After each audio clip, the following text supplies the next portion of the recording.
کنار من میثم وایساده. میثم یکی از رفقامه و یه زانتیا باز قهاره. خب میثم، معمولا دردسر اصلی زانتیا کجاست؟ اول سلام عرض میکنم خدمت شما دوست عزیزم آقای آزاد. عرض کنم خدمت شما که ببینید من واقعیتش اول که اصلا اومدم سمت زانتیا مثلا کلا فرانسوی خوشم نمیومد. آره نیسان باز بودی، ماکسیما باز بودی، یه زانتیا باز. من خودم خوشم نمیومد. بعد یه معامله پیش اومد، ما ماشین رو با هم عوض کردیم، حالا یه مقدار سر گرفتیم قسمت، چون زانتیا هم خیلی اون موقع برام تمیز بود ما گرفتیم مدت زیر پامون باشه. بعد دیدم چقدر کار کرده بود اون موقع اولش 70-80 تا ماشین کار کرده بود. بعد من اول که سوار شدم احساس کردم زانتیا راه نمیره، چون ماکسیما زیر پام بود، خود شتاب از ماکسیما اون ابهت و راه رفتن چیزی، ولی پشتش در میره. ولی آره ضعف زیادی روی هندلینگ داشت که این ماشین اصلا همچین چیزی واسش معنی نداره. البته میگم همونطوری که محمد آقا توضیح داد ماشین سالمش، یعنی گویت مرتب باشه، روغن درست ریخته باشی رو ماشین و ماشین مرتب باشه واقعا روی هندلینگ. البته میگم هندلینگ حالا صرفا با توجه به اطلاعاتی که خودم خود نوع لاستیک هم مهمه، یعنی تو وقتی میگی آقا ماشین بازه طرف مثلا لاستیک خاص میندازه با گل خاص میندازه که چسبندگی درست داشته باشه، که وقتی دوست داره با زانتیا فرمون بده یا به قول شما تست گوزنی که میخواد داشته باشه باید اونا رو هم رعایت بکنه. بعد من خب نزدیک 5-6 ساله این ماشین رو دارم دیگه، یواش یواش از اون نرمیش خوشم اومد. مثلا اولا خوشم میاد باش میرفتم تو دست اندازمش. چرا؟ چون دست اندازی می‌خواستم رد کنم، مثلا اون ماشین یه کوبشی داشت، یه پرشی داشت، این نه میرفت دست اندازو می‌خورد انگاری. مثلا اینش هم حال میداد، یه تو دست اندازا رو امتحان می‌کردم، بعد دیدم نه این دست اندازا رو امتحان می‌کنی هزینه داره واسه. چون اومدم اول دیدم گوی، اون موقع من گوی می‌خریدم اصلیش مثلا من رفتم عوض کنم اولش 250 تومن اصلیش بود، 70-80 تومن بلژیکیش بود دیگه. ما درست میگم. بعد یه موقع متفرقاش پایین‌تر بود که اونا ارزشی نداشت دیگه. اون موقع اصلا کسی دنبال شارژ نمیرفت. الان گویا 80000 تومان از دیگه 2 تومن پول بدی. بعد ارزم به خدمت اون گویا اصلیشو که میگن اصلی بعد میاد میبندیم این درستم کار نمیکنه، از دیگه حالا محمد آقا گفت 7-8 دیگه ما سراغ اونا نمیریم. یه ماشین شده لاکچری دیگه، برکت تصمیماتی که دارن میگیرن. اولا من آرزو میکنم ان شاءالله قضیه خودرو حل بشه دیگه، ما درگیر زیاد این ماشینا نباشیم. ولی خب به هر حال زانتیا یه ماشینیه که البته من میدونم خیلی از دوستان تعصبی برخورد میکنن. مثلا طرف میگه آقا من بیام بندازم با زانتیا ELX دارم نمیدونم فلان دارم. زانتیا شده یه خطکشی واسه خیلیا. چرا این ماشین شده یه خطکش؟ خودش توانایی این ماشین رو میرسونه. چرا؟ چه توانایی داره؟ مثلا فرض کن میگه آقا من ماشینم زانتیا رو میگیره. حالا من زیاد خودم درگیر نیستم کسی بیاد ماشینمو بگیره فلان. یکی میام، یعنی یکی از دغدغه‌های ما تو رانندگی اینه که آقا میریم طرف ماشینشو مثلا توهم نیست خودت ماکسیما داشته. اصلا میشه با زانتیا ماکسیما رو گرفت؟ از با ماکسیما زانتیا رو گرفت؟ آره. بستگی داره کجا. اگه تو اتوبان باشه که اصلا صحبتش نکن، معلومه ماکسیما میره، اصلا قابل مقایسه نیست. ولی ببینید تو جاده چالوس شاید با حرف واسه گفتن داشته باشه زانتیا، یعنی جایی که پرپیچ و خم باشه. پرپیچ و خمه، چون ماکسیما باید رعایت بکنه سر پیچ. خب ولی این میری دیگه. این اگه ماشین مرتب باشه بی‌محابا رانندگی میکنی و به راننده البته میگم راه خیلی متغیره هست. خود راننده این ماشین سالمش رو گیر بیاری میارزه؟ الان چقدر داری خرجش میکنی؟ ببین 2 تا روایت من شنیدم و خودم هم باهاش تقریبا درگیرم. میگن زانتیا رو، من میگم 2 تاشم شنیدم، میگن زانتیا رو وقتی میخری خوشحالی، وقتی میفروشی هم خوشحالی. چون وقتی میخریش مثلا می عشق میکنی و نرمه، شتاب خوب داره به نسبت حالا پژو و اینا ماشین ایرانی دارن میگم. خب بعد مثلا شتاب 9 و 10 ثانیه رو داره تقریبا ماشین سرپا باشه. بعد ارزم خدمت شما که میافتی تو هزینه‌اش ناراحتی، آقا این چرا خوشحالیشو دارم میگم 2 تا روایته. موقعی که میفروشی خوشحالی، اولش میگی که آقا از دست این مثلا فرض کن ما تقریبا آقا دیگه فامیل میشیم. شما وقتی زانتیا سوار میشی مکانیک خیلی مهمه، تو هر ماشینی مکانیک مهمه، یعنی مکانیک خوب داشته باشه. اینجا دیگه خیلی مکانیک مهمه. آره یعنی صبح تا شب ایشونو میبینی. یعنی شاید باورتون نشه من بارها به ایشون گفتم محمد بری از اینجا، چون محمد آقا اهل شماله، بارها خواسته به خاطر شرایط اقتصادی اونا وقت گاراژو ببنده بره، گفتم بری من میفروشم، چون واقعا زانتیا رو نمیشه دست هر کسی داد درستش بکنه. این که میگم واقعا با یه زانتیا یکم ماشینه که واقعا هم بهت حال میده، هم واقعا با مکانیکش باید فامیل شی یواش یواش دیگه. مثلا دیگه ما خیلی با هم رفیقیم. الان چقدر خرجش میکنی ماهانه؟ ببین چقدر بستگی داره چجوری باشه رفت. میانگین بگو دیگه. ببین نپیچون. نه میانگین همونطور که محمد آقا گفت وقتی از ماشین درست استفاده بکنی بحث استفاده است. که مثال دارم میگم من روغنمو بهترین روغنم بریزم توش سر 4000 تا 4000 خورده عوض میکنم. خب این تو طول عمر حواسم به ضد یخم هست. همیشه ماشینم وقتی تکون میدم میام عقب، چون زانتیا به خاطر اون سیستم پنوماتیکی که داره و اون سیستم روغنی که توش میچرخه خیلی خلل و فرج میگن، حالا ببخشید کلمه‌شو شاید درست نمیگم، خیلی این بستا و این رابطا و اونجا شیلنگ دو قلو و پنج قلو و اون مسیه و اینا همه اینا یه سری اورینگ داره. خب تو سرما و گرما متأسفانه چون جنس خوب نیست این اورینگا خاصیتشون از دست میده. مثلا من ماشین فصلیه، زمستون روغن ریزی داره تابستون نداره، یا مثلا تابستون روغن ریزی داره زمستون نداره. روغن ریزی یکی از ایراده اساسی زانتیاست که خیلی خوششون نمیاد. نه روغن موتور، نه روغن یا واسکازین گیربکس، روغن پنوماتیک. این روغن است که سرطان این ماشینه. مثلا ایناش اذیت میکنه.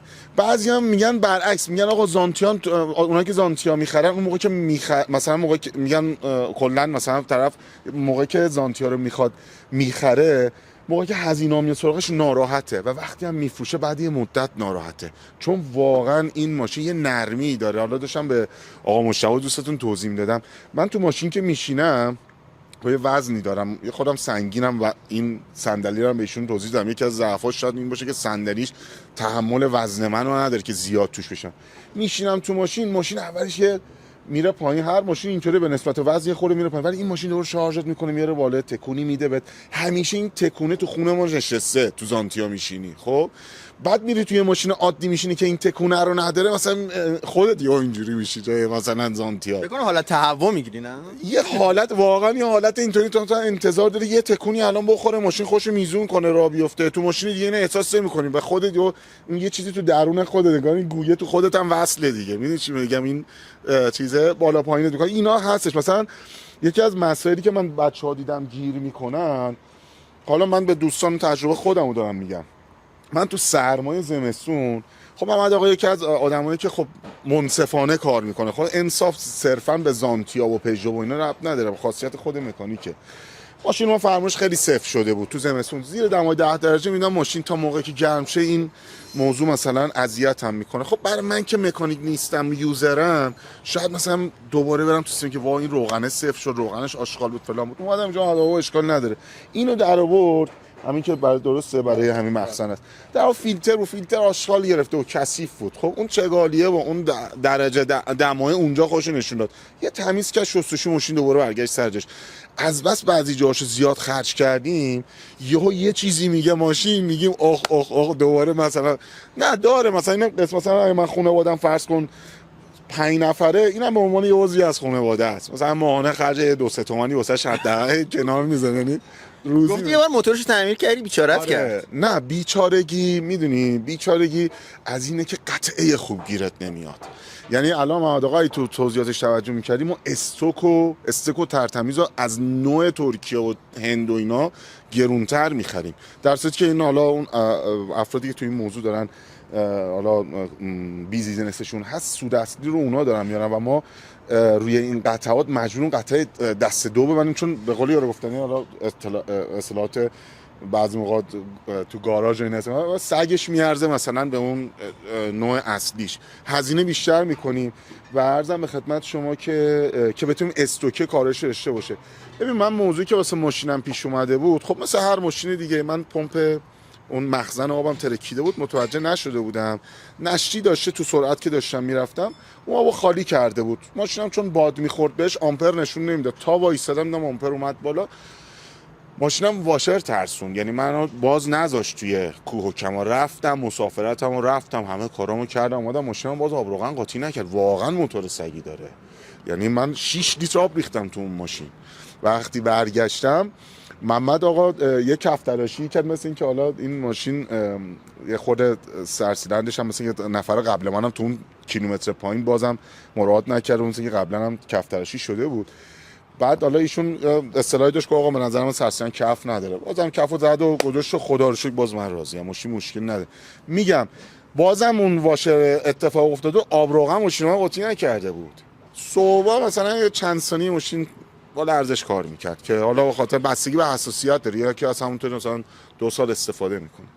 اینا یه سری مسائل هستش که به نظر من زانتیا سوار میخواین بشین، اگر میخواین زانتیایی بخری که مثلا میگه آقا من 200 میلیون دارم ببرم پراید بخرم یا برم زانتیا بخرم، چون 200 تومنم داریم زانتیا، حتما برو پراید بخر، شک نکن برو پراید بخر. من حداقل 700 800 میلیون الان بذاری زانتیه خوب بخری. 700 800 این عددا اینا دیگه عشق. 700 800 ماشین کسی که فروشنده باشه، افرادم مثلا فرض کن قیمت من فکر میکنم زانتیا رو حالا ما نمیتونیم نرخ، متاسفم اینو اعلام میکنم، لوشه بین 400 تا 500 یه زانتیا ترتمیز میشه گیره بود. ببین ما زانتیا داریم راه نرفته، آره بالای میلیارد هزینه میکنیم پول میدن بابتش، اون داستانش یه خود متفاوت میشه نوعی ماشین، ولی به قول محمد آقا باز این شلنگه 8 سال 10 سال ازش گذشته، باز اینا نیاز به رسیدگی داره. خب دیوونه این. حالا میخوام ببینم تیپ شما زانتیا سوارات چجوریه، تو اون مغزتون چی میگذره؟ خب میگه توییتا بخر خیال راحت. قسمتی از زندگی دیوونگیه این که توش بحث. پس الان تیپ شما ها اینه که اصلا راننده‌های دیوونه‌ای هستین. نه ببین همه رو نمیشه گفت. ببین من یه چیزی به شما بگم، من یه دفعه با شما صحبت می‌کردم میگفتم آقا کسی که از زانتیا میاد پایین چه حسی داری دربارش؟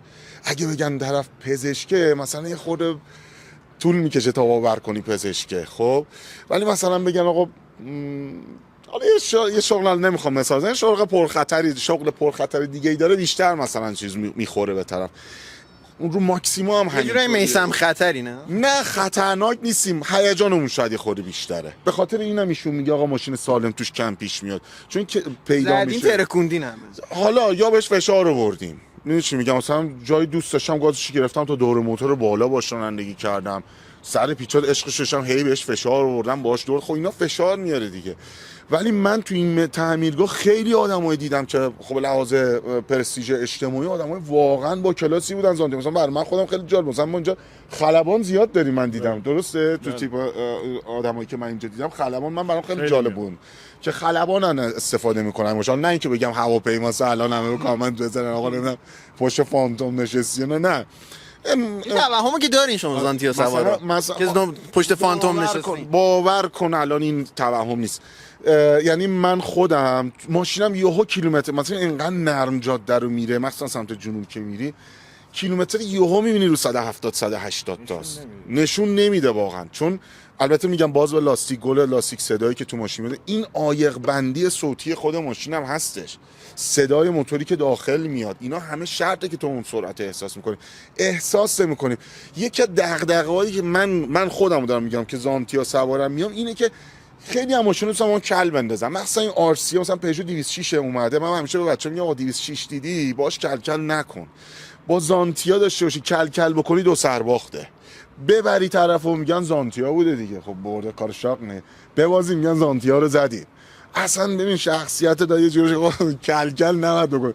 من اصلا این 206 آر سی میکنم ماشینا نمیدونم فلان یه سری چیزا، میام با ماشین فابریک کل میندازم، بعد ظاهر ماشینش هم میبینی معمولی یا 206 خب، ولی تو راه رفتن تو این قاق شد طرف. آره واقعا اینا رو ما دیدیم، ولی خب میره طرف ریمپ میکنه، نمیدونم کیت مکش هوا میندازه، توربو میندازن، ماشینا رو ماشین معلوم نیست، بعد تو وارد کل میشی انتظار داری از زانتیا، یعنی نه آقا اومد گازشو گرفت رفت.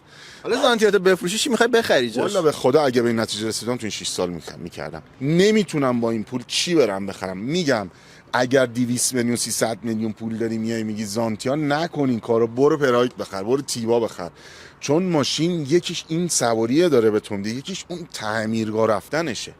من برای خودم تو برنامه‌ام گذاشتم ماهی یه بار میام تعمیرگاه، 2 ماه یه بار میام تعمیرگاه، یعنی برنامه‌ریزی کردم.